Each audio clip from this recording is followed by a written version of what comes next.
பெரிய நிறுவனங்கள்லாம் என்ன பண்றாங்கன்னு கேட்டீங்கன்னா, அவங்களுடைய வருமானத்துல மாசம் மாசம் வருது இல்லையா, ரெவென்யூ ஜென்ரேட் ஆகுது இல்லையா, அந்த ரெவென்யூ ஜென்ரேட் ஆகும்போது ஒரு பங்கு எடுத்து இது நமக்கு இல்ல, நம்ம எப்படி வீட்டுல நிதி நிர்வாகம் செய்வோம் அந்த மாதிரி இது நமக்கு இல்ல ஒரு எடுத்து தனியா வச்சிடுறாங்க.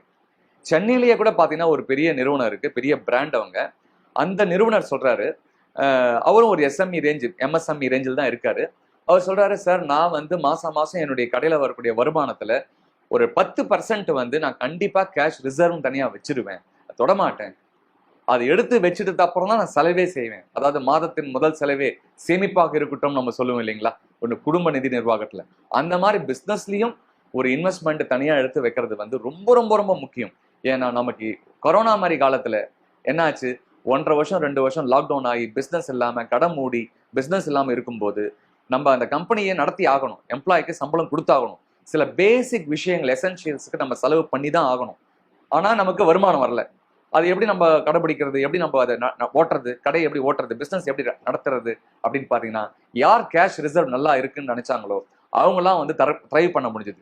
கேஷ் ரிசர்வ் இல்லாதவங்க என்ன ஆச்சு, நிறைய கம்பெனி இழுத்து மூடிட்டு போன கம்பெனிஸ்லாம் கூட நம்ம நாட்டில் நம்ம பார்க்குறோம்.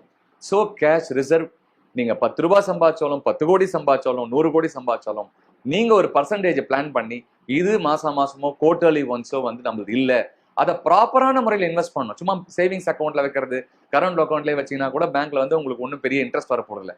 அது எங்க முதலீடு செய்யலாம், ஒன்று பிசினஸ்லயே முதலீடு செய்வது ஒரு பங்கு. நான் சொல்றது ஒரு 100 ரூபாய் வருதுன்னு சொன்னா ஒரு 10 ரூபாயை வந்து நீங்க எடுத்து வச்சிடணும், 90 ரூபாய் தான் உங்க பிசினஸ்ல நீங்க இன்வெஸ்ட் பண்ணி ரீடிப்ளாய் பண்ணி செய்யணும்.